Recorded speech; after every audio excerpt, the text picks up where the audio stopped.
भगवान राम का अवतार क्यों होता है? दो राम हैं, दो राम में से कौन से राम की कथा गाई जाती है? दो राम कौन कौन से हैं? एक राम है साहब, रे पग बीनु चलए सुनए बिन काना, कर बीन करम करे विधि नाना, पग बीनु चलए सुनए बिनु काना, कर बीन करम करे विधि नाना, आनन रहित सकल रस भोगी, बिन बाणी बगता बड़ जोगी, आनन रहित सकल रस भोगी, बिनु बाणी ता बड़ जोगी, बिनु करे तन बीन परस नयन बीनु देखा, तन बिनु परस नयन बिनु देखा, लहई गान बिनु बास असेका, गाई गान बिनु बास असेका, अश सब भांति अलौकिक करनी, महिमा जासु जाय नहीं बरने, अस सब भांति अलौकिक करनी, महिमा जासु जाय नहीं बरने,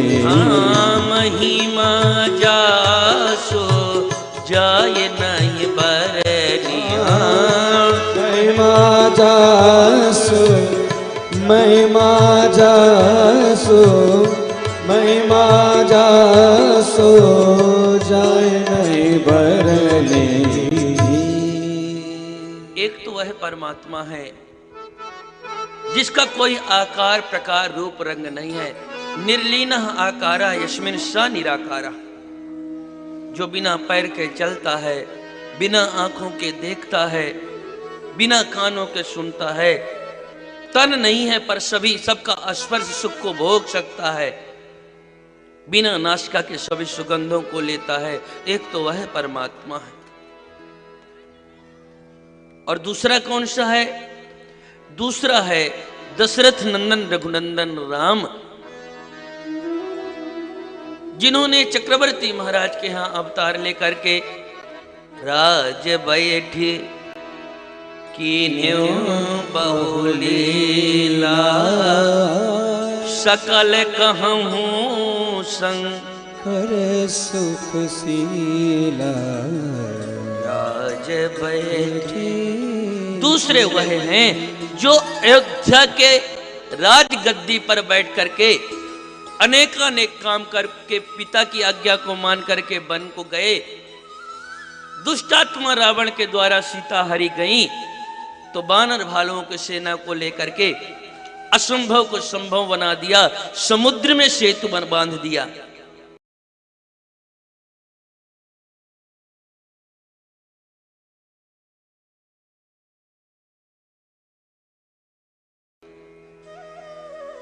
सेतु बांध करके रावण जैसे दुष्टात्मा का नाश करके सीता माता को वापस लेकर के आए। लोग यह बोलते हैं कि प्रेम का प्रतीक अगर पूछे कि इस समय भारतवर्ष में प्रेम का प्रतीक क्या है, तो आप लोग क्या बताओगे? क्या नाम है? प्रेम के प्रतीक के रूप में किसको स्वीकार करते हैं? आप लोग भी फोटो सेल्फी लेने चले ही जाते हो कभी न कभी। आप लोग आगरा के ताजमहल को ही बताओगे कि वो प्रेम का प्रतीक है।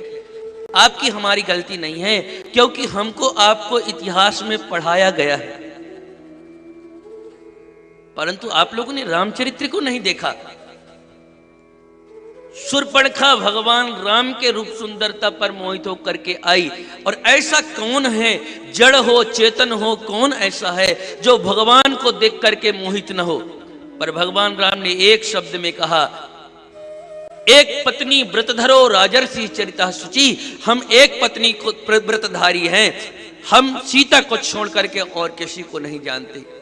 हम कुंवारे नहीं, विवाहित हैं, फिर एक नारी सदा व्रत रखते हैं, अपनी को छोड़ पराई को हम माता और बहन समझते हैं।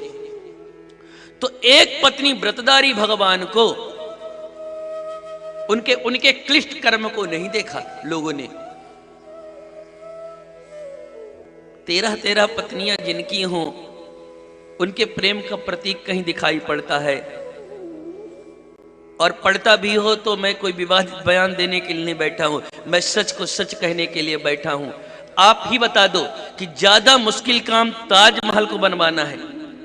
भगवान राम का सीता मैया के प्रति प्रेम यह था कि 100 योजन समुद्र पर पत्थर पानी में तैरा दिया और रावण जैसे दुष्टात्मा को मार करके अपनी सीता प्रिय पत्नी को पुनः वापस लेकर के आए।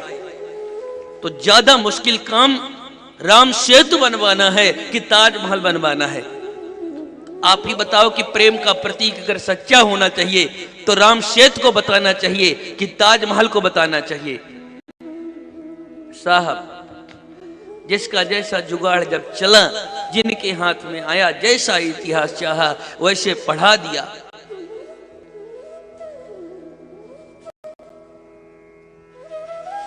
वह परमात्मा जो निर्गुण निराकार अव्यक्त परमात्मा था, वह परमात्मा लोक में अपने आप नहीं आया। श्रीमद् भागवत महापुराण के 5वें स्कंध में वेद व्यास भगवान ने वंदे महापुरुष के चरण अरविंदम, प्रणाम करना हुआ। किसको प्रणाम करना है? उन्होंने कहा कि रघुनंदन राम भद्र मर्यादा पुरुषोत्तम भगवान राम को प्रणाम करना है। भगवान राम महापुरुष क्यों हैं? क्योंकि अगर कोई सन्यासी बन गया तो सन्यास जीवन में जाकर के भगवान का भजन करके भगवत प्राप्ति कर ले, यह कोई आश्चर्य की बात नहीं है, क्योंकि भगवान के लिए उन्होंने सर्वस्व त्याग किया हुआ है। पर एक सदगृहस्थ में रह करके तमाम उलझनों को झेलते हुए अगर उसने भगवान की प्राप्ति कर लिया तो निश्चित वह बंधन करने योग्य है और उसका आदर होना ही चाहिए।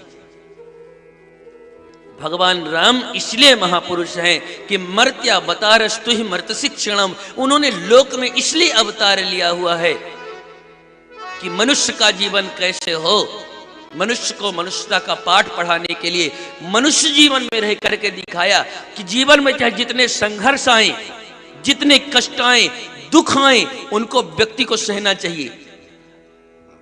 यहां पर बहुत से मेरे भाई हैं, बंधु हैं, मैं जानता हूं कि भले मुझसे मुलाकात हो पाए या न हो पाए, पर उसके बाद सबको पता है कि जीवन में कहीं न कहीं उतार चढ़ाव बना रहता है। और उतार चढ़ाव के मध्य में